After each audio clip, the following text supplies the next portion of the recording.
Bem, o tópico agora é quando soam as trombetas. E este é um assunto muito complicado, pois há muitos pontos de vista acerca das trombetas. E eu não acredito que seja certo ser dogmático e dizer, é exatamente isso. Observemos então os vários assuntos para ver como se encaixam, porque temos muito que aprender. E eu sei que há muitas coisas no livro de Apocalipse que só vão ser esclarecidas à medida que os eventos se desenrolarem. Muitas pessoas colocam as trombetas no futuro. Há escolas inteiras de pensamento sobre isso. Mas temos então um problema com a estrutura do livro do Apocalipse. E veremos então que é melhor conservar as trombetas dentro do parâmetro do quiasma. Uma estrutura que foi estabelecida no livro de Apocalipse para que não nos percamos. Portanto, o que são essas trombetas? O que significam? Mas antes de entrarmos no assunto do Apocalipse, é preciso primeiro ver alguns temas de Apocalipse dos capítulos 7 ao 9. Por isso eu não quero apenas falar das trombetas, eu quero tratar do assunto como um pacote completo. Portanto, então, há uma enumeração de pessoas na Terra nesses temas.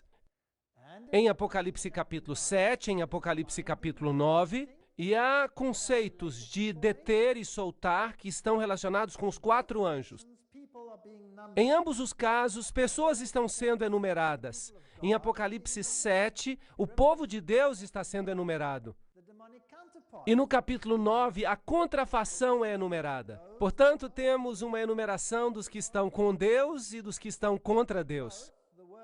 Em ambos os casos se escutam as palavras, ouvi o número, ekusaton aritimon, ouvi o número. Então ele escutou o número do povo de Deus e escutou o número daqueles que estão do outro lado. E com certeza, vocês conhecem essa declaração. Foi contado e achado em falta. É o que encontramos no Antigo Testamento. O que seria bom era ser enumerado sem ser achado em falta. E a maneira de conseguir isso é fixar-nos ao Salvador. Então vamos observar essa enumeração do povo de Deus em contraste com o povo do diabo. Sabem uma coisa interessante? Deus sempre nos dá o positivo antes de nos dizer o que é o negativo. Antes de vermos, por exemplo, como o mensageiro do Evangelho seria destruído nos 7 selos, ele nos deu um quadro do trono com um poder impressionante. Assim, de certa maneira, ele começa aqui com a enumeração do povo de Deus. Primeiro, e como eu disse antes, este capítulo está entre parênteses. Está colocado ali entre parênteses para nos dizer algo acerca do povo de Deus, antes que nos diga algo acerca das coisas piores que vão acontecer. Quem poderá estar firme? Essa é a pergunta. A resposta é, só os que têm os selos poderão estar firmes. Queremos então saber o que isso significa. A enumeração do povo de Deus acontece justamente antes do fim do tempo da graça, antes da abertura do 7º selo. Em outras palavras, este é um assunto que acontece exatamente antes da vinda de Cristo, quando haverá uma enumeração final do povo de Deus. Obviamente, Deus vai esperar até que o número esteja completo, porque ele disse simbolicamente aos que estavam falando sob o altar que tinham que esperar até que se completasse o número, não é verdade? Então, este é o nosso tema. E logo chegamos a Apocalipse 8, depois do 7, que diz, e havendo aberto o 7º selo, fez-se silêncio no céu por quase meia hora. Então, este capítulo nos fala sobre o evento do selo, do povo de Deus e do fim. Portanto, vamos ler. Apocalipse 7:1. E depois dessas coisas eu vi 4 anjos, que estavam sobre os 4 cantos da terra, segurando os 4 ventos da terra, para que nenhum vento soprasse sobre a terra, nem sobre o mar, nem contra árvore alguma. Agora, o mar, as águas na Bíblia, são símbolos de nações. A terra é o planeta em si. A árvore na Bíblia é um símbolo do indivíduo. Nabucodonosor foi uma árvore cortada. Os ímpios são como árvores verdes, etc. Então, ela é um símbolo de indivíduos. E esses 4 anjos celestiais, que estão segurando os ventos do conflito, até que o povo de Deus seja selado, e venha a destruição final da terra. O caos que virá é detido por Deus sem tomar em consideração a gravidade da situação. Deus está no comando, é isso que ele diz. Há 4 anjos que seguram os 4 ventos, até que o número completo do povo de Deus tenha sido atingido. E vi outro anjo subindo do lado do sol nascente, e tinha o selo do Deus vivo, e clamou com grande voz aos 4 anjos, a quem fora dado o poder de danificar a terra e o mar, dizendo: não danifiqueis a terra, nem o mar, nem as árvores, até que tenhamos assinalados nas testas os servos do nosso Deus. E aqui, o que é este selo na testa?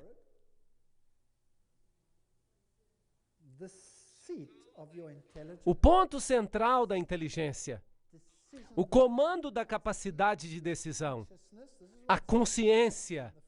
Isso é o que a testa simboliza. É isso que faz a diferença entre nós e as demais criaturas do planeta. Qualquer animal. É o centro cognitivo de decisão moral no ser humano.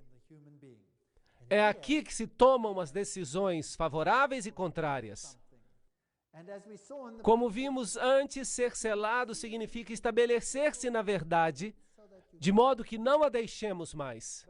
Mas Deus também sela esses indivíduos. E ouvi o número.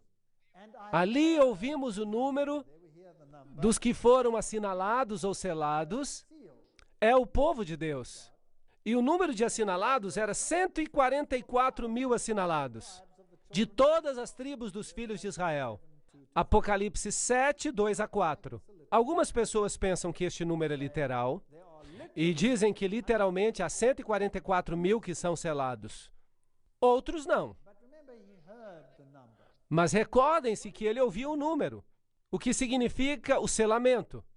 Bem, em 2 Timóteo 2,19 se diz: todo fundamento de Deus fica firme, tendo esse selo. O Senhor conhece os que são seus. É Deus quem o selou. E qualquer um que professe o nome de Cristo aparte-se da iniquidade. O que significa isso?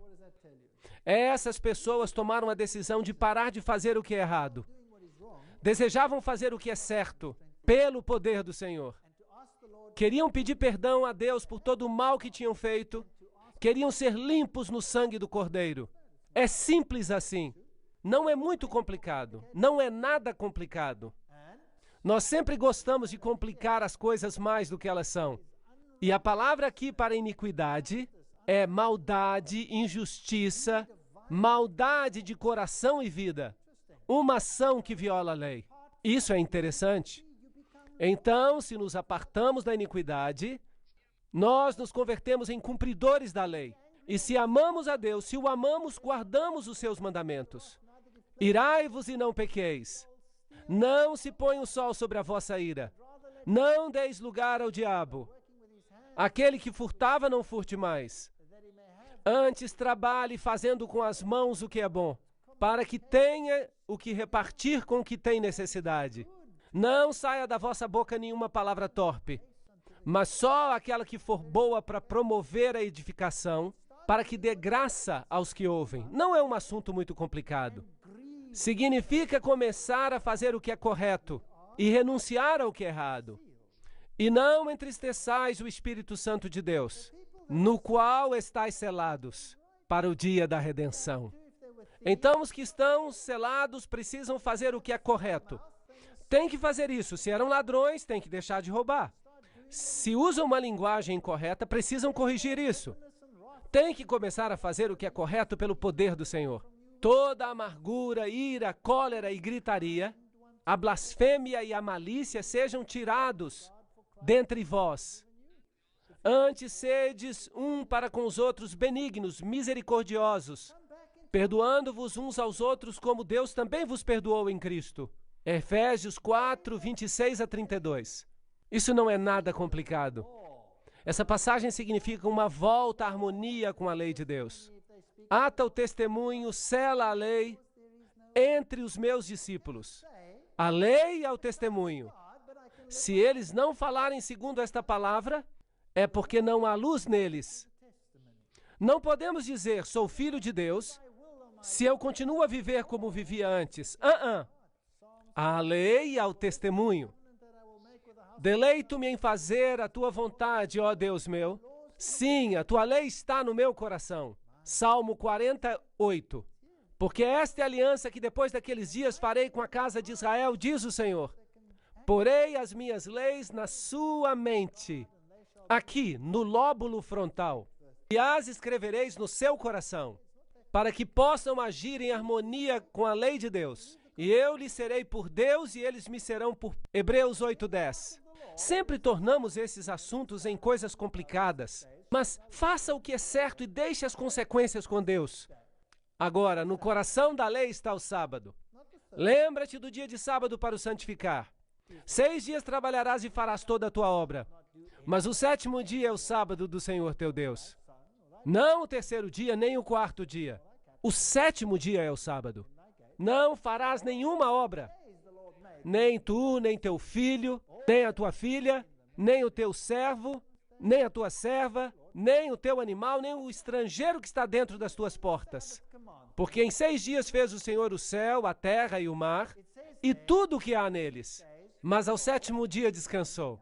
Portanto, abençoou o Senhor o dia de sábado e o santificou. Então, o mandamento do sábado é um outro selo. Está escrito aqui, em 6 dias o Senhor, esse é o seu nome, Jeová, fez, pois ele é o Criador, o céu e a terra e o mar e tudo o que neles há. Então, se olhamos para Êxodo capítulo 20, versículo 11, porque em 6 dias fez o Senhor o céu e a terra e o mar e tudo o que neles há, e ao 7º dia descansou. Portanto, o Senhor abençoou o dia de sábado e o santificou. Ele o separou para uso santo. A palavra descansar ali significa dar refrigério, deitar-se, deixar algo estar em silêncio. Em outras palavras, ter um momento a sós com Deus, em meio a toda essa agitação que há na terra. E também lhes dei os meus sábados para que se vissem de sinal entre mim e eles, para que soubessem que eu sou o Senhor, que os santifica. E santificai os meus sábados e servirão de sinal entre mim e vós, para que saibais que eu sou o Senhor vosso Deus. Bem, existem muitos deuses por aí. Qual é o que você serve? Aquele a quem você obedece? E como obedece? Guardando a sua lei. E se ele disse, guarda o 7º dia, que dia você deverá guardar? O 7º dia. Êxodo 31:13 também diz que o sábado é um sinal. Entre mim e vós, nas vossas gerações, para que saibais a que Deus sirvais. Sou eu o Senhor do sábado. Alô? Sou eu. Êxodo 31:16. Guardarão, pois, o sábado os filhos de Israel, celebrando-os em suas gerações por aliança perpétua. É um sinal para sempre entre mim e os filhos de Israel. E no 7º dia cessou e repousou. Repousou, nafash, uma palavra interessante. A palavra para sinal em hebraico é ot, e é uma marca. É isso que diz o léxico. É uma marca distintiva. Qual é a marca de Deus? O dia do sábado. Por quê? Porque o sábado ratifica a lei. Sem o sábado, os 10 mandamentos poderiam ser de qualquer outro Deus. Não é verdade? Podiam ser até de uma pessoa, de um João ninguém, um Zé ninguém. O que aconteceria se eu escrevesse 10 mandamentos e os espalhasse dizendo, todos precisam guardá-los? O que aconteceria? Todo mundo ia dizer que eu estou louco? Mas se o presidente fizer uma lei e disser, eu quero que vocês aguardem, e ele assinasse, se não o fizéssemos, teríamos algum problema com as autoridades. Isso, então, seria mais importante, não é? Mas e se o Senhor do Universo disser, bum, eu fiz essa lei, e agora o céu e a terra têm que obedecer a essa lei, por toda a eternidade? Bem, há aí alguma autoridade, bastante autoridade. Mas se não tem um selo de aprovação, não significa nada. Aí está a marca de Deus para a sua autoridade. A besta também tem uma marca? Sim, também tem uma marca de autoridade. Vamos ver isso depois. Devemos entender a marca de Deus, o sinal, o seu selo, assim como o selo de autoridade de um documento. Dos Estados Unidos, por exemplo, ele tem um selo do presidente americano, é uma espécie de selo real. que diz, eu, rei fulano de tal, o título, o território, que seja a Inglaterra ou qualquer outro. E aqui no Decálogo, deve haver um selo que dê autoridade ao documento. E nós o encontramos no mandamento do sábado. Sem o sábado, todos os outros mandamentos se tornam apenas um grupo de leis feito por algum Zé Ninguém, sem importância. Mas com o mandamento do sábado, então temos o nome do legislador, seu território, sua autoridade. Isso concede autenticidade. E o Senhor me deu as 2 tábuas de pedra escritas com o dedo de Deus. Deuteronômio 9:10. Há umas poucas ocasiões em que Deus escreve com o seu dedo, sabiam? E dessa vez ele escreveu com o dedo. Ele escreveu os 10 mandamentos com o seu próprio dedo sobre a pedra. E repetiu isso quando Moisés quebrou as primeiras tábuas. Então são 2 vezes. E logo também quando o rei de Babilônia e o seu reino chegaram ao fim, Deus escreveu com o próprio dedo na parede. E o profeta Daniel disse, Mene, Mene, Tekel, Upharsin. Uau! Significa isso. O seu reino foi nomeado, foi contado e dado aos medos e persas. Há outra vez quando Deus escreve em um juízo que é o símbolo da sua vinda final. Essa é a ocasião em que Jesus escreveu sobre a areia. Quando os observadores trouxeram a mulher que foi encontrada em adultério, Jesus se abaixou e escreveu com o dedo na areia. Eu me pergunto, o que será que Jesus escreveu ali? Porque quando eles leram, todos foram embora. Eles não falaram mais nada. Aquele que está livre de pecado, atire a primeira pedra. Talvez houvesse escrito ali algumas coisas que eles não gostavam de ler. Mas seria interessante saber isso. Então, o selo de Deus está no coração da lei. Lembra-te do dia de sábado para o santificar. 6 dias trabalharás e farás toda a tua obra. Mas o 7º dia é o sábado do Senhor teu Deus. Pois em 6 dias fez o Senhor, Deus Jeová, os céus e a terra, o mar e tudo que neles há. E ao 7º dia descansou. Portanto, abençoou o Senhor o sábado. Ali você tem o Senhor, o Criador dos céus e da terra, concedendo autoridade ao documento. Tem o seu nome, o seu título, o seu território.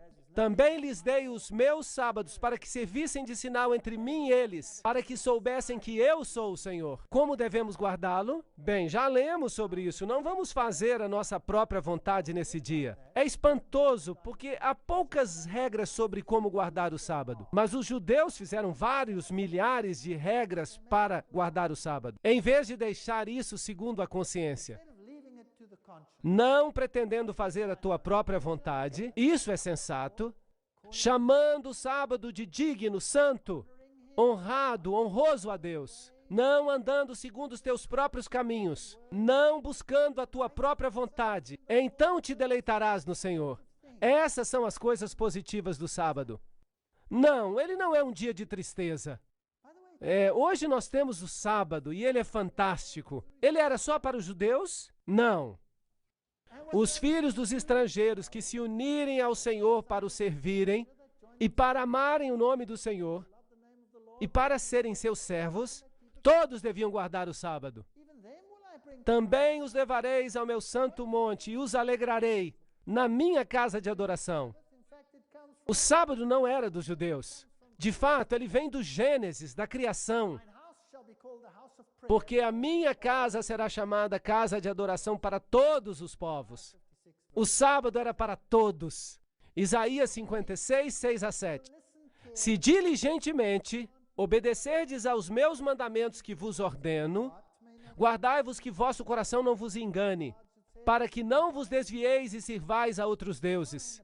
Portanto, atai-os, esses mandamentos, por sinal na vossa mão, para que estejam por frontais entre os vossos olhos. Uau! Os mandamentos devem estar nas mãos e na testa. O que significa isso? Se os escreverem e colocarem aqui, amarrando-os ao redor das mãos, tarefa cumprida? Creem que é isso que Deus tinha em mente? De maneira nenhuma. Eu não creio nisso. Isso é ritualizar a lei e pode fazer com que seja um esforço sincero, mas não é o que diz aqui. Significa que devemos pensar e agir conforme a lei. É isso que Deus quer. Deus está dizendo que os mandamentos devem estar na sua mente e nas suas ações. Mas um outro poder virá e dirá, os meus mandamentos é que vão estar na mente e nas ações. É uma diferença interessante. Bem, não vamos falar disso agora. Deuteronômio diz o mesmo, na mão e na testa. Está escrito isso ali. E te será por sinal na tua mão e lembrança entre os teus olhos, para que a lei do Senhor esteja na tua boca. Êxodo 13:9. Deus tem algo que deve ser selado na mente. A lei de Deus. E o sábado é o sinal da lei, de uma maneira particular. Então, o propósito do sábado é ser um dia de descanso, um dia de bênçãos, de paz, um sinal, um memorial da criação, um símbolo de santificação, um dia venerável, um pacto perpétuo. Essas são as razões pelas quais Deus deu o dia de sábado, para que não nos esquecêssemos dele e do que ele tem feito por nós. Então, a lei de Deus, na sua totalidade, é um reconhecimento da sua autoridade na nossa vida. Isso nos trará uma harmonia com o céu, por meio da redenção que está em Cristo Jesus. E isso é o que significa ser selado. Voltar a estar em harmonia com Deus. Então, quantos são os selados? Apocalipse 7:5. Da tribo de Judá havia 12.000 assinalados. Da tribo de Ruben, 12.000 assinalados. Gade, 12.000. E de Azer, 12.000. E de Naftali, 12.000. E assim chegamos até a tribo de Manassés, 12.000. Simeão, Levi, Issacar, Zebulon, José e Benjamim. E de todas foram selados 12.000. Então, creem que é um número literal? Exatamente 12.000? E como ficaremos, então, o resto? Bem, há duas correntes. Depois dessas coisas olhei, e eis aqui uma multidão. Então, temos este número e uma multidão. Vejam que ele escutou o número, mas depois ele viu uma multidão que ninguém podia contar, de todas as nações e tribos e povos e línguas, que estavam diante do trono e perante o Cordeiro, trajando vestes brancas e com palmas nas suas mãos. Muitas pessoas acreditam que esse número é literal, e se fala muita coisa acerca disso. Mas o livro de Apocalipse é simbólico. Então, esse número pode muito bem ser simbólico. Então, temos aqui um problema. Por exemplo, se olharmos para as 12 tribos de Israel, vamos ver que a tribo de Levi, que se menciona aqui em Gênesis, José também se menciona aqui, Levi também se menciona em Apocalipse, e aqui José também. Em Ezequiel está a tribo de Dan, mas ela não é mencionada em Apocalipse. No entanto, se menciona em Gênesis. Temos Efraim, que também se menciona em Ezequiel, e aqui não se menciona. Então, que tribos vamos tomar em conta? Vamos estar com problemas. Será que ninguém vai ser salvo de Efraim? Ninguém vai ser salvo de Dan? Os da tribo de Dan foram maus, fizeram coisas ruins, mas também tínhamos heróis na tribo de Dan. Heróis. Assim, me parece óbvio que o número é simbólico. Eu creio que não devemos avançar além disso agora. É uma multidão de todos, porque não é judeu aquele que é exteriormente. E não é circuncisão o que é exteriormente na carne, mas é judeu aquele que é no interior. E circuncisão aquilo que é no coração, no espírito e não na letra, cujo louvor não provém dos homens, mas de Deus. Romanos 2, 28 a 29. Serão apenas então os judeus das tribos literais que serão salvos? E o que acontecerá com os gentios que se converteram ao Evangelho? Então, 144.000, um número literal, não podem ser judeus. Quem de fato é cristão no interior? O que há no seu interior? Gálatas 3:29 diz: se sois de Cristo, então sois descendência de Abraão e herdeiros conforme a promessa. Então, em que isso nos converte? Dá-nos uma oportunidade de pertencer à linhagem de Abraão. A linhagem de Abraão, segundo a promessa de aceitarmos a Cristo. Bem, eu não era judeu, eu era pagão. Mas em Cristo posso ser da linhagem de Abraão, porque Cristo é da linhagem de Abraão. E se estou nele, sou redimido. Então a pergunta sobre judeu e cristão é irrelevante. Se você tem a Cristo, você é da linhagem de Abraão. Não importam quais foram as circunstâncias do seu nascimento. Porque em Cristo, nem a circuncisão, nem a incircuncisão tem virtude alguma, mas sim o ser uma nova criatura. E a todos quantos andarem consoante a essa regra, paz e misericórdia sobre eles e sobre o Israel de Deus. Gálatas 6, 15 a 16. Então, como eu faço parte do Israel de Deus, do povo de Deus ao longo dos séculos? Eu aceito o Cordeiro de Deus. Os judeus não se salvaram por guardar a lei, tinham que trazer um cordeiro e matá-lo. Eram salvos pelo sangue do cordeiro. Talvez tenham rejeitado o cordeiro anos depois, mas esse era o método pelos quais recebiam expiação. E clamavam com grande voz, dizendo: salvação ao nosso Deus, que está sentado no trono, e ao cordeiro e a todos os anjos ao redor do trono, e dos anciãos e dos 4 animais, e prostraram-se diante do trono sobre o seu rosto, e adoraram a Deus, dizendo: amém, louvor e glória e sabedoria, e ação de graças, e honra e poder e força, ao nosso Deus para todo sempre. Amém. Quem ganha? Jesus ganha. Novamente temos esse maravilhoso tema no qual Jesus aparece no Apocalipse, que nos fala sobre os redimidos e como são selados. Estão tão arraigados à palavra que não podem ser movidos facilmente. Estão novamente em harmonia com a lei de Deus. Foram salvos pelo sangue do Cordeiro. Deus nos dá essa linda imagem antes de nos dar as más notícias. É um tema do Apocalipse que não temos que ficar com medo, porque Jesus é o vitorioso. Ele é o Rei dos Reis. E um dos anciãos me falou dizendo: estes que estão vestidos de vestes brancas, quem são? De onde vieram? E eu lhe disse: Senhor, tu sabes. E ele me disse: esses são os que vieram da grande tribulação e lavaram as suas vestes e as branquearam no sangue do Cordeiro. Por isso estão diante do trono de Deus e o servem de dia e de noite em seu templo. E aquele que está assentado sobre o trono os cobrirá com a sua sombra. Essa é a conclusão do assunto. Uma grande história sobre a vitória de Jesus Cristo. Antes que cheguem as más notícias, nunca mais terão fome, nunca mais terão sede, nem sol, nem calor algum incidirá sobre eles, porque o Cordeiro que está no meio do trono os apacentará e lhes servirá de guia para as fontes da água da vida. E Deus lhes limpará dos olhos todas as lágrimas. Isso não é maravilhoso? Esta é a promessa antes das más notícias. E então vem Apocalipse 8. E havendo aberto o selo, o 7º selo, fez silêncio no céu por quase meia hora. Já tratamos desse assunto antes. Isso é quando Cristo regressa. E vi os 7 anjos que estavam diante de Deus, e lhes foram dadas 7 trombetas. Agora vem as 7 trombetas.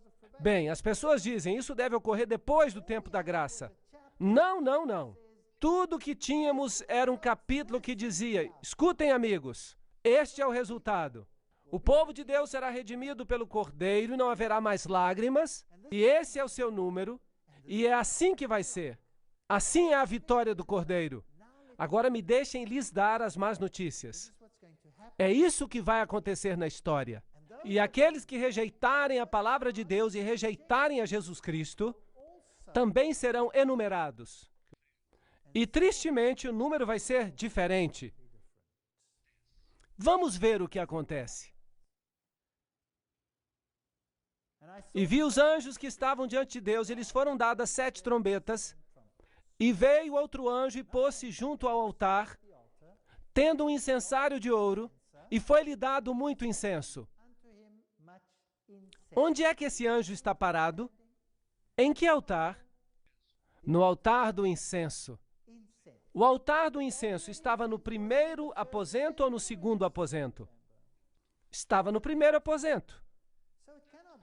Portanto, não pode ser após o tempo da graça. Jesus ainda está ministrando no primeiro aposento. Ainda tem que entrar no segundo aposento. E quando isso ocorrer, então será o fim. Logo será demasiado tarde. Então, nós nos encontramos em que parte do quiasma? Na primeira parte. Jesus ainda está no lugar santo.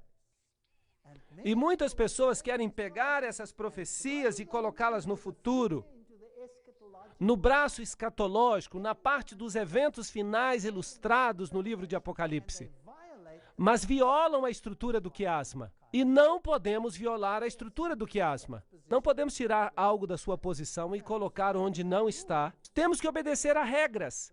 É por isso que está escrito desta maneira, para que se possa fazer assim.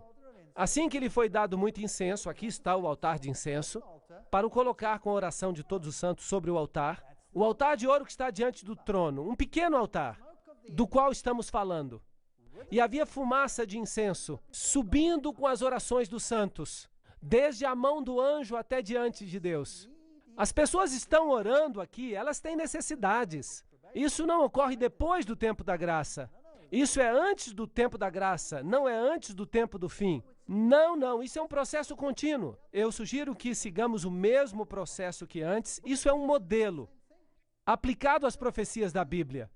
O livro de Daniel faz a mesma coisa. Daniel capítulo 2 vale para toda a história da humanidade. Daniel capítulo 7 recapitula em um outro formato, e Daniel 8 retoma e recapitula ainda em um outro formato. E assim temos visões diferentes relacionadas à mesma luz. O mesmo acontece com o livro do Apocalipse. Temos as 7 igrejas, esta é uma posição da igreja, temos os 7 selos, que é a posição do anúncio do Evangelho. Agora vemos as trombetas, que são os juízos, porque há também uma enumeração, na qual somos achados ou em falta ou justos. Esse é o tema do juízo. E quem é o juiz? Jesus. Ele decide quem consegue ou não consegue, e não ignora as orações dos santos. É por meio da sua mediação que elas são aceitáveis aos olhos de Deus. Assim que o mérito de Jesus Cristo é o tema em voga aqui. E essa fumaça de incenso que sobe com as orações dos santos, sobe à presença de Deus pela mão do anjo. O incenso é um símbolo do mérito de Jesus, acrescentado aos santos, tornando-os aceitáveis aos olhos de Deus. Uma imagem maravilhosa. Tudo está cheio de significado no livro do Apocalipse. Poderíamos falar sobre isso por horas, sobre o símbolo do altar de incenso e etc. E o anjo tomou o incensário e encheu-o do fogo do altar e o lançou sobre a terra. E ali houve depois então vozes e trovões e relâmpagos e terremotos. Apocalipse 8:5. Bem, esses juízos chegam à terra. E então, depois dos juízos finais, assim como Jesus morreu na cruz, também aqui tudo se cumpre. E a enumeração também se cumpre. E você estará ou com as ovelhas ou com os cabritos, dependendo da sua decisão. Então, o que são essas trombetas em Apocalipse? Há 7 trombetas, e cada uma anuncia algo que se passa aqui na terra. Apocalipse 8:6. E os 7 anjos que tinham as 7 trombetas prepararam-se para tocá-las. Vejamos o que acontece. Deixem-me recapitular. O braço histórico tinha 7 igrejas, os 7 selos, e ainda estamos tratando do tempo simbolizado pelo altar de incenso. Então estamos no tempo antes de Jesus entrar no Santíssimo. Então ainda estamos falando do braço histórico do Apocalipse. As trombetas estão deste lado do quiasma, e não se pode deslocá-las para o outro lado. Está claro? Então, obviamente, estamos falando acerca do mesmo período da história, em que tivemos as sessões anteriores. Fazer algo diferente seria contrário ao sistema, à estrutura, e todas essas sessões terminam ou culminam na volta de Jesus. De novo, vamos dar uma passada pela história. Existe um paralelo em relação ao que se passa enquanto soam as trombetas e as últimas 7 pragas. Há aqui um aspecto muito interessante. As 7 trombetas soam antes do dia da expiação e as últimas pragas caem depois do dia da expiação. Em outras palavras, quando Cristo sai do lugar santíssimo, então as 7 pragas caem. Então, se olharmos aqui para as trombetas, vamos constatar que elas caem sobre a terra. Capítulo 8, versículo 7. Sobre o mar. Capítulo 8, versículos 8 e 9. Sobre os rios e as fontes. Capítulo 8, versículos 10 e 11. Sobre o sol, a lua e as estrelas. Aqui há, portanto, uma escuridão, trevas profundas, os gafanhotos. Então o rio Eufrates. E aqui vemos que há uma voz forte, é que venha o reino de Deus. Percebemos que é um processo. E há referências a um terço, um terço, um terço, um terço. Agora, se olharmos para as últimas pragas, há um paralelo. A primeira praga afeta a terra. A segunda praga afeta o mar. A terceira praga afeta os rios e as fontes. Do mesmo jeito que as 7 trombetas. Depois o sol. E aqui temos uma escuridão. Logo depois temos o rio Eufrates, tal como teríamos ali. E depois se ouve uma voz que diz, está feito. Percebem? Aqui diz, está feito. É isso que acontece depois do fechamento da porta da graça. E, portanto, esta outra parte acontece antes da porta da graça. Por isso temos um terço, um terço, um terço. Só uma porção é que é afetada. Ainda há espaço para arrependimento. E é durante o tempo da mediação de Cristo, enquanto Ele está ministrando no lugar santo, no primeiro compartimento. Esse é um assunto muito importante. Quando tratamos desse aspecto, porque há uma tendência para se deslocar as trombetas para esse outro período, em que estão as pragas. E isso é um problema. Porque não somente violamos a estrutura do quiasma, mas também violamos a ideia de que só uma parte é que é afetada e destruída. Jesus Cristo está no controle. O número do povo de Deus no capítulo 7, depois as trombetas e a enumeração do povo da terra. E os problemas que envolvem tudo isso.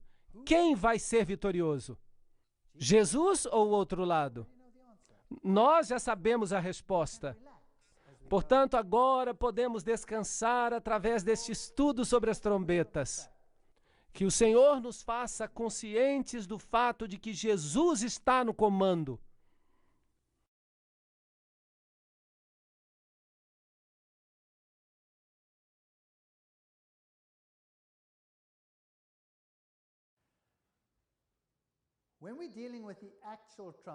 Tratar do tema das trombetas pode ser traiçoeiro, porque não há uma forma precisa de interpretação. Mas vamos ver os vários assuntos envolvidos. É muito interessante. Joel, capítulo 2, 15 a 17, diz, tocai a trombeta em Sião, santificai um jejum, convocai uma assembleia solene, congregai o povo, santificai a congregação, ajuntai os anciãos e as crianças e os que mamam, saia o noivo da sua recâmara e a noiva do seu aposento. Chorem os sacerdotes, ministros do Senhor, entre o alpendre e o altar, e digam, poupa o teu povo, ó Senhor, e não entregues a tua herança ao opróbrio, para que os gentios a dominem. E digam entre os povos, onde está o seu Deus? Aqui está uma situação em que a trombeta soa, em circunstâncias em que, obviamente, o povo de Deus havia se desviado. Vejamos então as interpretações. A primeira interpretação é que as trombetas são juízos dos nossos tempos e fazem um paralelo com os juízos das pragas. É muito comum essa interpretação, mas eu não posso pessoalmente aceitá-la. Pela mesma razão que eu já mencionei, ela viola a estrutura do quiasma e coloca no futuro algo que se encontra no braço histórico do livro do Apocalipse. Segundo, viola o princípio, colocando Jesus no lugar santíssimo, quando ele está, obviamente, ministrando no lugar santo, muito antes do início das pragas. Assim, há 2 princípios pelos quais eu não posso aceitar essa interpretação. Sim, há algo em comum entre as pragas e esta descrição acerca das trombetas. Mas as trombetas afetam de modo parcial e as pragas são finais e completas. Então, os juízos das trombetas são, obviamente, juízos ao longo do tempo. Os juízos, a segunda maneira de vê-los, retraçam o período da história cristã cobertos pelas 7 igrejas e os 7 selos. Isso faz sentido, pelo menos para mim. Mas alguns fazem a pergunta, quando começa esse juízo e quem está sendo julgado? Alguns falam do juízo contra Jerusalém, porque Jerusalém foi quem rejeitou Jesus primeiro e o pregou na cruz. E houve um juízo no final dessa época, mas Deus lhe deu um espaço de tempo ainda, até o ano 70 depois de Cristo. Então Jerusalém foi destruída, não é certo? Foi um juízo de Deus. E se utilizarmos Mateus 24 como padrão, o que parece uma coisa lógica de ser feita, outros preferem começar não com Jerusalém, mas com os juízos contra Roma, porque Roma é o poder, que em realidade crucificou a Jesus. Então temos aqui 2 pontos de vista opostos. Mas não é vital saber agora quem está completamente certo. O ponto central é que estamos falando dos juízos de Deus ao longo da história. Pessoalmente, eu prefiro começar com Jerusalém, porque esse também é o padrão utilizado em Mateus 24. Mas se não quiserem crer nisso e preferirem a outra opção, está bem. Vamos ver a primeira trombeta. E o primeiro anjo tocou a sua trombeta e houve saraiva misturada com fogo, e houve fogo e saraiva misturada com sangue. Então aqui temos um juízo, paralelo também ao granizo do fim do tempo, mas de maneira parcial, porque a terça parte das árvores dos indivíduos foi queimada, e toda a erva verde se queimou. Assim que há uma destruição de pessoas. As pessoas estão sendo consumidas aqui. Isso é sério, as pessoas se perdem. Por que elas se perdem? Bem, a queda de Jerusalém depois do ano 70 é uma possibilidade, e eu pus aqui em cores diferentes as possibilidades. A segunda possibilidade é que seja o juízo de Roma. E os que favorecem essa interpretação dizem que ele começa com a invasão dos visigodos, sob a liderança de Alarico, no ano 396 a 428. Aqui Roma no ano 410 depois de Cristo, e o imperador romano Teodósio morreu no ano 395 depois de Cristo. Assim que temos aqui um quadro do início da queda do Império Romano, quando várias nações invadiram o Império. Bem, esse é um juízo que ocorreu sobre esse povo que se elevou acima mesmo do príncipe da paz. Mas, por outro lado, a queda de Jerusalém é um juízo muito poderoso. Depois de um período longo de graça, é dito, vocês rejeitaram o Messias e essas são as consequências. Deus vai retirar a proteção e permitir que os ventos soprem, e é isso que acontece. O segundo anjo tocou a trombeta e foi lançada ao mar uma coisa como um grande monte que ardia em fogo. E a terça parte do mar tornou-se sangue. E morreu a terça parte das criaturas que tinham vida no mar. E perdeu-se a terça parte dos navios. Mais uma vez, o que representa isso? O que representa essa trombeta de juízo? Novamente vemos que há várias interpretações. Montanhas. O que representam as montanhas?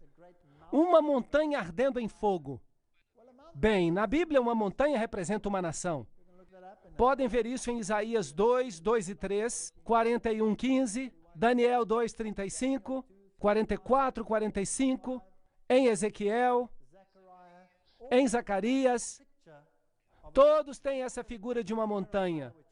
Vamos ver em Jeremias um texto que também usa essa ilustração.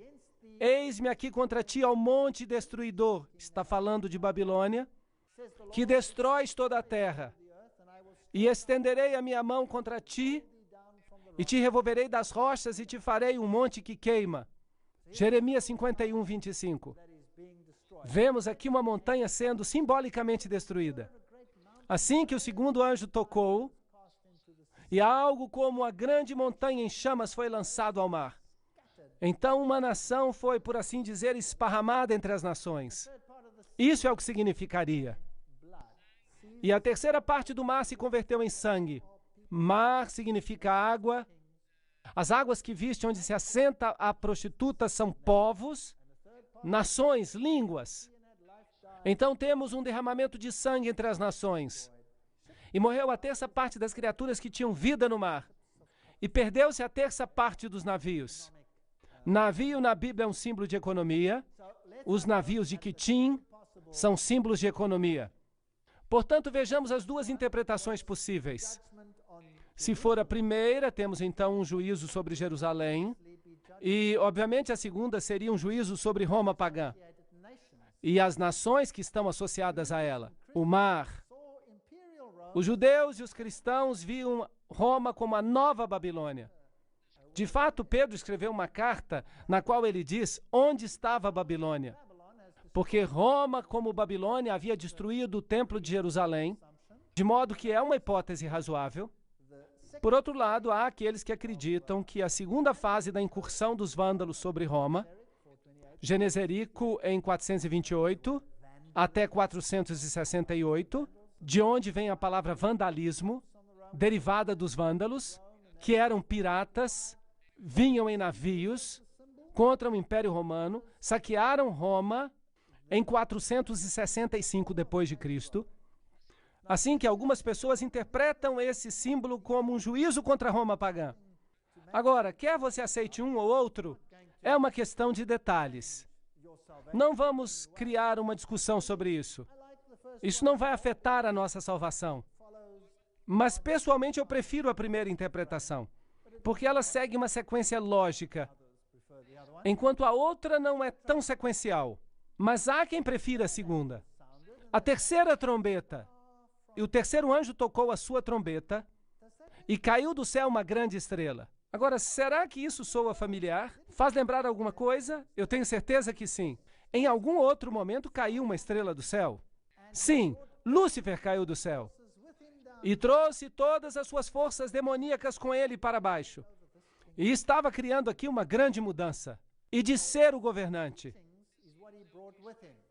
Por isso, isso representa falsos ensinos, ardendo como uma tocha, e caiu sobre a terça parte dos rios, e sobre as fontes das águas, que também são pessoas, e o nome da estrela era absinto, amargura, e a terça parte das águas tornou-se em absinto. E muitos homens morreram por causa dessas águas que se tornaram amargas. Agora, o que significa água além de nações? Já ouviu falar da água da vida? Agora, o que acontece quando a água da vida se torna amarga? Consegue entender? Houve um período em que entrou uma condescendência, um terceiro período, lembra-se? Não é interessante que esteja aqui no terceiro anjo, no seu toque, um tempo de negociação que transformou as águas da salvação em amargura? Sim ou não? Sim. E as pessoas morreram por causa disso. No sentido espiritual, agora, não no sentido literal. Com certeza. Porque se bebem dessa fonte contaminada, qual é o resultado? Morte. Morte eterna. E separação de Deus. Portanto, a grande apostasia da liderança espiritual da igreja cristã é a única possibilidade que temos aqui. Da mesma forma que Satanás caiu do céu com uma terça parte dos anjos, também a igreja caiu na apostasia através da idolatria. Absinto foi usado por Moisés como representação de idolatria em Deuteronômio 29, 17 e 18. Nós vamos ler isso. E vistes as suas abominações e os seus ídolos, o pau, a pedra, a prata e o ouro, que havia entre eles, para que entre vós não haja homem, nem mulher, nem família, nem tribo, cujo coração se desvia do Senhor nosso Deus, para que vá servir aos deuses dessas nações, para que entre vós não haja raiz, que seja de fel e absinto. Não é esse um grande símbolo? Então eu estou a favor deste, porque é o mesmo período de tempo. Você tem o terceiro anjo, que foi o período do cavalo negro também, e que foi o período da negociação, quando o evangelho era massacrado e as águas ficaram amargas. E as pessoas que beberam desse novo evangelho morrem uma morte espiritual. Bem, a outra interpretação seria a invasão do Império Romano pelos hunos, sob a liderança de Átila, no V século. Portanto, novamente temos uma segunda interpretação, que ainda lida com o Império Romano. É claro que isso ocorre no Império Romano, de modo que não há nenhum problema. Mas a primeira é a que se encaixa melhor com as outras e com o progresso paralelo que temos visto até agora. E você tem todos esses símbolos assim. Agora, a quarta trombeta. E o quarto anjo tocou a sua trombeta. Foi ferida a terça parte do sol. Agora, o sol, o que é isso? A luz do mundo. E a terça parte da lua. E a terça parte das estrelas. Para que a terça parte dele se escurecesse. E a terça parte do dia não brilhasse. Fosse semelhantemente à noite. Isso não é escuridão total, como nas pragas. Trata-se de uma terça parte. Apocalipse 8:12. Vamos ver Miqueias, capítulo 3, versículos 6 e 7, para ver se podemos encontrar um paralelo. Portanto, se vos fará noite sem visão, e tereis trevas sem adivinhação, e pôr-se-á o sol sobre os profetas, e o dia sobre eles se enegrecerá, e os videntes se envergonharão, e os adivinhadores serão confundidos. Sim, todos eles cobrirão os seus lábios, porque não haverá resposta de Deus. Isso não soa como um tempo de escuridão espiritual? Sim ou não? Como foi chamado o período da dispensação seguinte, por assim dizer? Não o chamaram de Idade das Trevas? Sim ou não? Então, quem governou na Idade das Trevas? Uma vez que o cavalo negro se tornou um cavalo de morte. É o mesmo período. Estamos apenas seguindo o mesmo período clássico. E se novamente removemos a Jesus, o Filho da Justiça do Evangelho, e o tornamos menos daquilo que ele é, então morreremos uma morte espiritual. Esse é o problema. Como é possível retirar a Jesus do coração do Evangelho? Essa é a história mais aterrorizante do engano na história do mundo. Depois desta conferência, vamos entrar em pormenores. Vamos ver o que foi feito. E eu quero lhes dizer que o mundo inteiro foi enganado para crer em algo. Algo que não vem de Deus. Assustador. Assim, as duas interpretações possíveis que temos aqui, a escuridão representa a Idade das Trevas, a Idade Média, o que faz sentido para mim. Quando a verdade foi pisoteada e o ministério de Jesus foi substituído pelo ministério da igreja. Quando Jesus foi crucificado, uma escuridão literal cobriu a terra. Certo? Isso serve como tipo da crucifixão espiritual de Cristo.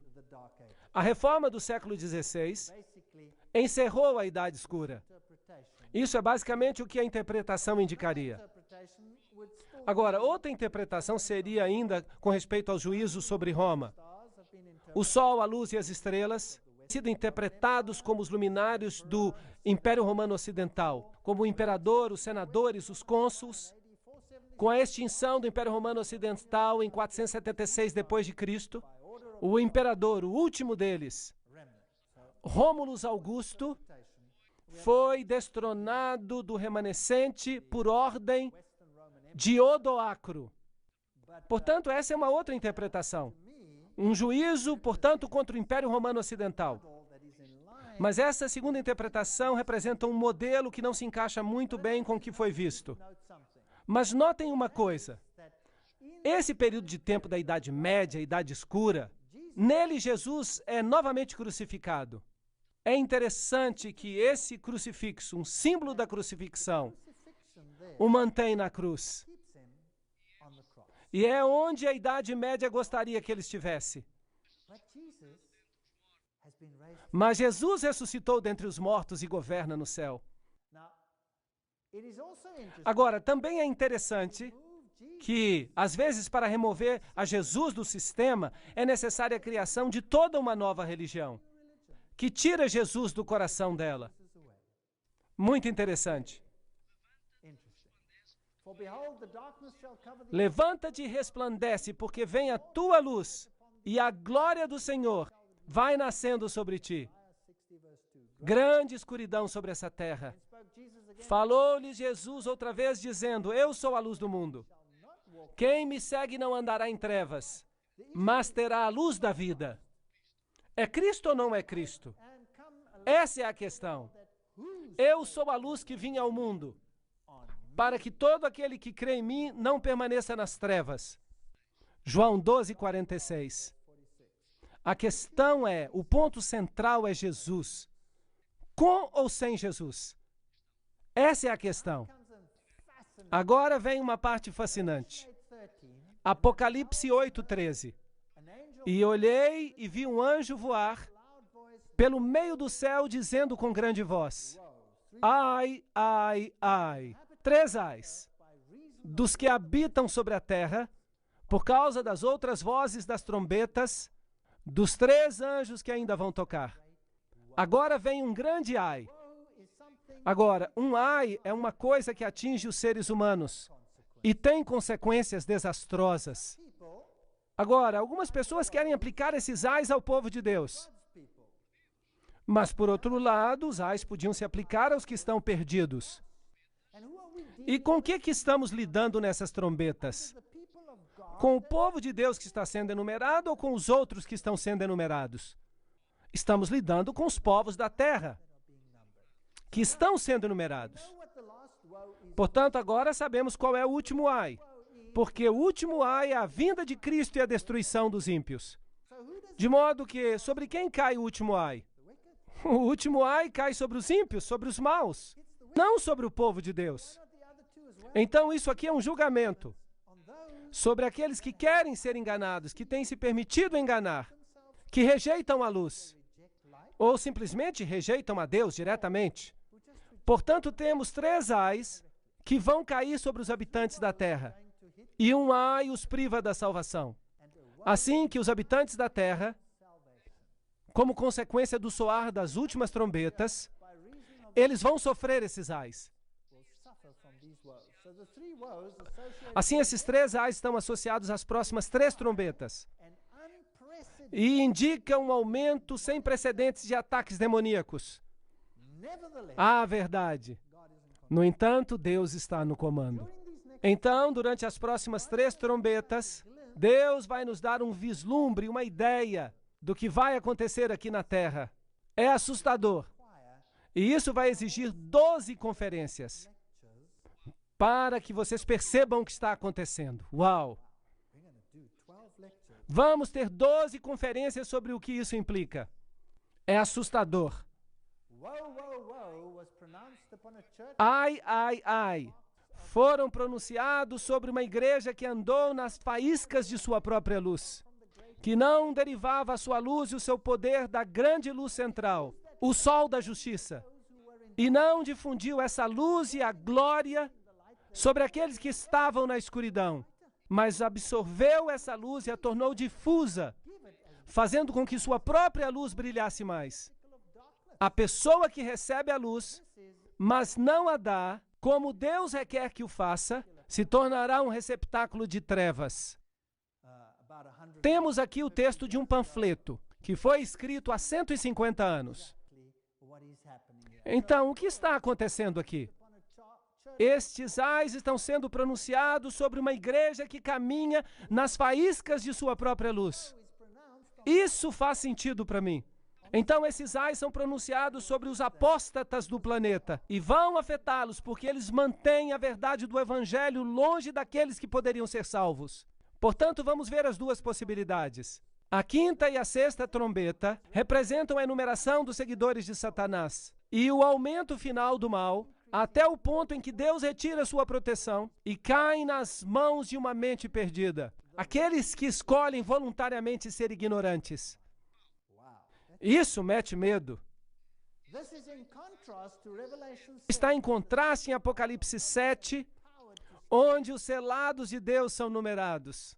E lhes é dado poder para estarem sob a proteção divina. Outra interpretação seria que a quinta e a sexta trombeta representam os juízos de Deus contra o Império Romano Oriental. A ascensão do Islã, que culminou com o Império Otomano, é vista como a força que traz essa destruição. Agora, aqui eu gostaria de fazer uma abordagem diferente e dizer por que não vamos juntar as duas. Por que não vamos uni-las? Porque o islamismo tem por objetivo levar Cristo a um nível humano, baixá-lo, assim que, em certo sentido, ele faz exatamente o que a igreja da Idade Média fazia, pronunciando-se como juiz no lugar de Jesus Cristo, certo? Portanto, um é o instrumento do outro. E, na verdade, estão trabalhando juntos para alcançar o mesmo fim, que é eliminar Jesus Cristo da posição de único salvador do planeta. E é interessante que o Islã é uma religião que ativamente ensina e propaga essa mensagem. Ativamente. As outras religiões, elas não lutam abertamente contra este ponto ou princípio. Mas a igreja da Idade das Trevas disse: eu sou o caminho, pelo qual você recebe a salvação. Ou passam por mim ou não a alcançam. De fato, eles disseram que Deus tem que respeitar a decisão de seus sacerdotes, absolvendo ou não as pessoas consoante o que eles digam. Uau! E esse poder diz que Jesus tem que se tornar menos do que é. Jesus, torna-te menos do que tu és. Por que não os unimos? Assim, que poderes deslocaram o cristianismo em relação à Bíblia e que poderes surgiram na Idade Média para destronar a Jesus e afastar os homens da salvação por meio dele? Essa não é uma boa pergunta?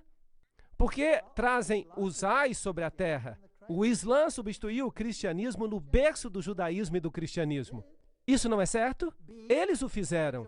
A idade do racionalismo, o humanismo contemporâneo com o slogan: nenhuma divindade nos salvará, porque nós vamos nos salvar a nós mesmos. Esse é o Manifesto Humanista, capítulo 2, editado por Curtis Buffalo, em 1973. Esse é o seu manifesto. Portanto, nenhuma divindade vai nos salvar. Temos que nos salvar a nós mesmos. Racionalismo, humanismo contemporâneo. A Bíblia é um livro de alegorias. Não se preocupe com ela. Não a leve a sério. É isso que tem destruído o cristianismo na mente ocidental. E a outra o tem destruído no berço do cristianismo. A rocha forte do cristianismo foi removida. Ela foi substituída no Ocidente e ela foi substituída no Oriente. Portanto, esses são os poderes que têm destronado a Jesus Cristo. Então, agora vamos até Apocalipse capítulo 9. E o quinto anjo tocou a sua trombeta, e viu uma estrela que do céu caiu na terra. Temos novamente uma estrela caindo do céu. E lhe foi dada a chave do poço do abismo, isto é, do inferno. Portanto, qualquer coisa que saia daqui agora vem diretamente do abismo do inferno. E abriu o buraco do abismo e subiu uma fumaça do buraco. Isso está em contraste com o incenso que acende do santuário, como a fumaça de uma grande fornalha. E com a fumaça do buraco, o sol se escureceu, e também o ar. Portanto, a luz está sendo removida da terra como resultado da ação deste quinto anjo. Uau! Não se trata da atividade do quinto anjo, mas a maldição por causa do que estão fazendo os poderes das trevas. E da fumaça saíram gafanhotos sobre a terra, e foi-lhes dado o poder como de escorpiões sobre a terra. E o parecer dos gafanhotos era semelhante aos cavalos.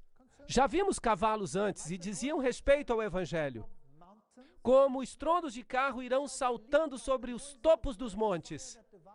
As nações, como o ruído da chama de fogo que se propaga, como um povo poderoso posto em ordem para o combate, e restituir-vos-ei aquilo que comeu o gafanhoto. Isso é o que Joel diz. Assim, temos aqui um simbolismo espiritual acontecendo com o Israel literal. Vamos aplicá-lo ao lado espiritual. Apocalipse 9:4. E foi-lhes dito que não fizessem dano à erva, da terra e nem a verdura alguma, nem árvore alguma, não é a destruição total, mas somente dos homens que não têm na sua testa o sinal de Deus. Portanto, o juízo é para todos aqueles que não estão enumerados. E foi-lhes permitido não que os matassem, mas que por 5 meses os atormentassem. Temos um período, 5 meses. E o seu tormento era semelhante ao tormento do escorpião. Jesus nos disse, eu vou lhes dar poder para pisar escorpiões, quando eles ferirem os homens. E naqueles dias os homens buscarão a morte, mas não a acharão. Desejarão morrer, mas a morte fugirá deles. Depois há uma descrição dos gafanhotos. Eles se comparam a cavalos. Já tivemos cavalos antes representando o anúncio do evangelho. Estão aparelhados para a guerra. E sobre suas cabeças havia como que coroas semelhantes ao ouro. E os seus rostos eram como rostos de homens. Tinham cabelos como de mulher. E seus dentes eram como de leões. E tinham couraças como couraças de ferro. E o ruído das suas asas era como o ruído de carros, quando muitos cavalos correm em combate. Aqui está uma situação de guerra. É assim que se pareciam: caudas de escorpião, couraças de ferro, dentes, coisas terríveis. Enfim, é a impressão de um artista. E tinham caudas semelhantes às de escorpião, e tinham grilhões nas suas caudas. Apocalipse 9:10. O que significa isso? Temos aqui um simbolismo do que fez o Islã. Por outro lado, podemos ver todo o sentido que está nessa nova mensagem sem Cristo ao mundo. Agora vejamos quem está no comando de tudo isso. E tinham sobre si um rei, o anjo do abismo. Em hebraico, seu nome era Abaddon. Fascinante. E em grego, Apolion. Um ai já passou, e eis que vem ainda 2 ais mais. Ok. Vamos mencionar alguns nomes interessantes aqui. Depois disso, um dos ais cai sobre o homem. E termina. Ok. Vamos fazer uma pergunta. Que filosofias surgiram após a Idade Média? Que minaram diretamente a fé na Bíblia e em Jesus Cristo como o único nome abaixo do céu por quem podemos ser salvos. Essa não é uma boa pergunta? Que organizações, que corpos organizados, é a próxima pergunta que tenho, diretamente propagaram a eliminação de Jesus Cristo como o único nome pelo qual podemos ser salvos?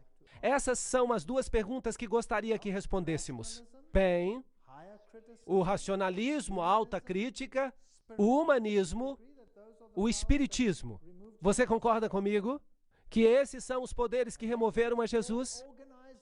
Que corpos organizados são aqueles que diretamente anulam o nome de Jesus Cristo como aquele pelo qual unicamente podemos ser salvos? Maçonaria. Vou lhes dar alguns textos que comprovam isso mais tarde. E as sociedades secretas? Todas elas estão em acordo com a total igualdade dos fundadores de todas as religiões. O comunismo opõe-se diretamente à doutrina de Jesus Cristo. O ateísmo formal. Isto é o que o comunismo é. E temos o Concílio Mundial das Igrejas. Será que é possível? Será que realmente eles fazem isso? Será que fazem? Bem, eu sei que sim. Porque o Concílio Mundial de Igrejas propaga a unidade de todas as religiões sob um mesmo teto. E isso significa que Jesus tem que se tornar menos do que é, a fim de conseguirem uma negociação. Sim ou não? Isso é um fato, eu não estou inventando nada. É isso que está acontecendo. O Islã remove a Jesus Cristo, sim ou não? Como o único Salvador do mundo.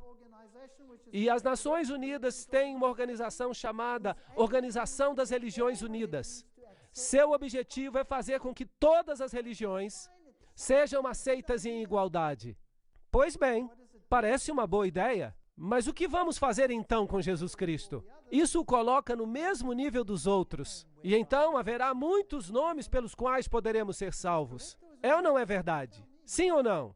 Isso é certo ou não? Vocês podem dizer, porque eu estou com alguns problemas aqui. Eu estou trazendo a vocês alguns assuntos problemáticos. É isso exatamente o que estão fazendo. O comunismo remove totalmente. A maçonaria o nivela. O Concílio Mundial das Igrejas o rebaixa para alcançar os seus objetivos. O islamismo combate diretamente e as Nações Unidas afirmam que é melhor fazer uma negociação, ou senão estaremos em apuros. Deixem-me ler isto. Este é o site nisbet.com Freemasonry. Vamos ler. No 17º grau do rito escocês, a palavra sagrada comunicada ao candidato é Abaddon. Na Bíblia Satânica de Anton LaVey, na página 145 a 146, Abaddon e Apollyon são um dos nomes infernais no satanismo. No rito maçom escocês ilustrado de J. Blanchard, volume 1, página 453, declara-se: toque a testa de Tyler quando ele responder colocando a mão na testa. A senha, Jubulum, palavra sagrada, Abaddon. Nós não acabamos de ler que este era um anjo maligno? Sim ou não? Assim, a maçonaria diz que este é o anjo sobre nós. Eles tinham seu anjo sobre ele, Abaddon, Satanás. Se olharmos para a interpretação islâmica, isto é, a área coberta pelo gafanhoto do deserto, essa é a área coberta pelo islamismo, no seu início. E hoje eles cobrem muito mais. Isso é interessante, essa é uma área do cristianismo primitivo. Sabiam disso? Foi substituída e já não existe. E ali está agora o Islã. Somente após o ano 600 depois de Cristo, o Islã ascendeu e tirou do mundo cristão, que baseava sua fé na Bíblia e guardava o sábado. E o removeu e o massacrou. Interessante. E hoje é proibido. Proibido por lei, com pena de morte, propagar a Jesus Cristo nesses países. Não é algo interessante? É um ai terrível contra a humanidade, porque se o único nome pelo qual devemos ser salvos é tirado, nós estamos em apuros. John William Dropper também escreve em História do Desenvolvimento Intelectual da Europa que 4 anos após a morte de Justiniano, em 571 d.C., nasceu em Meca, na Arábia, o homem que mais do que qualquer outro ser humano tem exercido influência sobre a raça humana, de acordo com a vida de Maomé. Maomé apareceu em cena em um dos períodos mais negros da história, quando todas as civilizações, desde a dinastia merovíngica, da Itália até a Índia, estavam em ruínas, estavam em um estado de gestação de problemas. Vamos lá, uma grande guerra. Com a idade de 12 anos, Maomé viajou com o seu tio numa caravana comercial à Síria. E ali ele conheceu um cristão anacoreta chamado Bahira. E contemplando o rapaz, diz a história, pôde ver que no seu rosto havia sinais de uma futura grandeza. E aconselhou a Abu Talib que cuidasse dele, porque ele seria algum dia recipiente do chamado divino. O reconhecimento do profeta por Bahira simboliza na tradição islâmica a primazia da missão de Maomé sobre a de Cristo. Jesus é diminuído. Apocalipse 9:4. E foi-lhe dito que não fizesse dano à erva da terra, nem a verdura alguma, nem a árvore alguma, mas somente aos homens que não tivessem sobre a testa o sinal de Deus. Então quem é afetado por essas trombetas? O povo de Deus ou os outros? Os outros. Todo aquele que não tem a oportunidade de escolher a Cristo, porque eles o removeram, está em apuros. E foi permitido não que os matassem, mas que por 5 meses os atormentassem. E o seu tormento era semelhante ao tormento dos escorpiões quando ferem o homem. E naqueles dias os homens buscarão a morte e não a acharão. Desejarão morrer, mas a morte fugirá deles. Interessante. Aqui há um decreto de Abu Bakr, tio de Maomé, que o sucedeu. Quando combaterem as batalhas do Senhor, defendam-se como homens, sem voltar as costas, mas não deixem que a vitória seja manchada com o sangue de mulheres e crianças. Não destruam as palmeiras, nem queimem qualquer campo de milho, não cortem as árvores frutíferas, nem façam qualquer mal ao gado, mas apenas ao que matarem para comer. Quando fizerem alguma promessa ou compromisso, cumpram-nas. Mantenham a sua palavra. À medida que avancem, vocês vão encontrar algumas pessoas religiosas que vivem retiradas em mosteiros, a fim de servirem a Deus dessa maneira. Deixem-nos, não os matem, nem destruam os seus mosteiros, mas encontrarão outras pessoas que pertencem à sinagoga de Satanás. Têm cabeças rapadas, certifiquem-se de lhes partir os crânios. Não lhes deem trégua até que se tornem maometanos, ou paguem tributo. Agora, este decreto tem um paralelo na Bíblia. Alguns acreditam que os 5 meses representam os 150 dias proféticos, que são 150 anos proféticos, utilizando números 14, 34 e Ezequiel 4, 6 como base, um dia por um ano, e assim nos damos conta que se tomamos este número e tomamos a data de 27 de julho de 1299, quando o otomano invadiu a Nicomédia, e adicionamos 150 anos, então chegamos a 27 de julho de 1449, quando o último imperador grego, Constantino, tomou o trono com a permissão do sultão. Agora, Khaled bin al-Walid, por nome Saif Allah, um dos 2 líderes muçulmanos de enorme sucesso na expansão islâmica sob Maomé, e seus sucessores imediatos, Abu Bakr e Omar, apesar da luta contra o profeta, finalmente se converteu. E dizem eles que conquistou, e Khalid prosseguiu como líder das forças que conquistaram um exército bizantino, e o Islã se apossou dos territórios onde reinava o cristianismo. É muito interessante. E continuaram a conquistar a Síria, a Arábia, e destruíram 50.000 tropas bizantinas, e as massacraram, assim que o cristianismo foi removido. Vejamos o ponto de vista maçônico. Morais e dogmas é uma fonte maçônica. Quando viram que o cristianismo estava fraco e inútil profeticamente, o restaurador árabe e iconoclasta veio como um furacão de limpeza. Mas Khalid, e agora vocês sabem quem ele era um grande general da espada de Deus, marchava de vitória em vitória e exclamava aos seus soldados: não deixem que nenhum homem durma. Haverá descanso suficiente nos jardins do paraíso. Doce será o repouso. Nunca mais será seguido pelo trabalho. A fé do árabe se tornou mais forte do que a do cristão, e ele os conquistou. Uau! Este é o ponto de vista maçônico, que a fé dos árabes se tornou mais forte do que a dos cristãos. E também dizem que se tornou uma fé melhor do que a do cristianismo. Por isso hoje o Islã reina. Onde reinava o cristianismo? Tem os zigurates, o Império Otomano, e a Mesquita Azul, e Santa Sofia. Todos esses eram antes domínios cristãos, mas hoje são domínios islâmicos. Isto costumava ser cristão, hoje é islâmico. Não é interessante? Portanto, se juntarmos as duas, então vamos ter toda a catástrofe completa da apostasia que destruiu a Jesus Cristo como Salvador. O racionalismo, a alta crítica, a eliminação da Bíblia, a eliminação da fé na Bíblia e em Jesus Cristo, e a guerra literal contra aqueles que se opunham.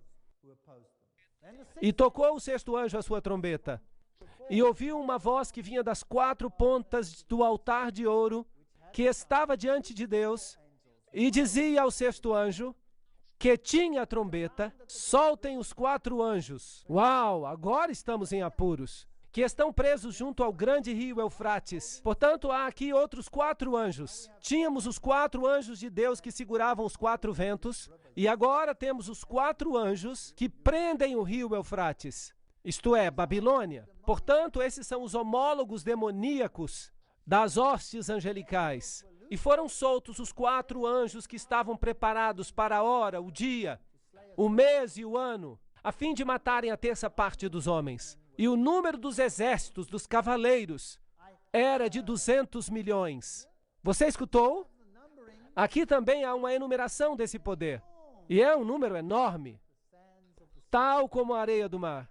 Alguns veem esse período como um tempo profético, a hora, o dia, o mês, o ano.